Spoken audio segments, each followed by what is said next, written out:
La BBC est secouée par un scandale majeur. Le média a annoncé la démission de son PDG et de son directeur général suite à la falsification du discours de Trump. Les critiques généralisées à l'encontre de la BBC ont débuté après la diffusion par le Télégraphe d'un documentaire de l'émission Panorama de la BBC présentant un faux discours prononcé par Trump au Capitole en janvier 2021 dans lequel il aurait prétendument incité à manifester. Trump lui-même s'est félicité de la démission de la direction de la BBC. Les hauts responsables au sein de la BBC, y compris Tim Davie, le boss, démissionnent, sont licenciés parce qu'ils ont été pris sur le fait pour avoir falsifié mon discours excellent, parfait, du 6 janvier. Merci au Télégraphe d'avoir dénoncé ces journalistes corrompus. Ce sont des personnes très malhonnêtes qui ont tenté d'influer sur les élections présidentielles. Pour couronner le tout, ces gens-là viennent d'un pays étranger que beaucoup considèrent comme notre allié numéro 1. Quelle terrible chose pour la démocratie!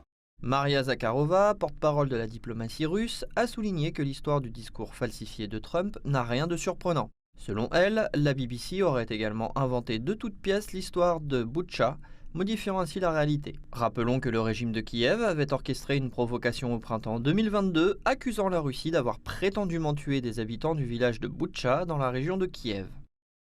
Ils ont touché le fond. C'est précisément la BBC qui a modifié les fausses informations sur la situation à Boutcha ou qui les a en fait inventées. La crédibilité de la BBC a été véritablement mise à mal. Kirill Dmitriev, directeur général du Fonds russe d'investissement direct, exprime sa méfiance envers la nouvelle direction de la BBC, étant donné que le média reste sous le contrôle du gouvernement.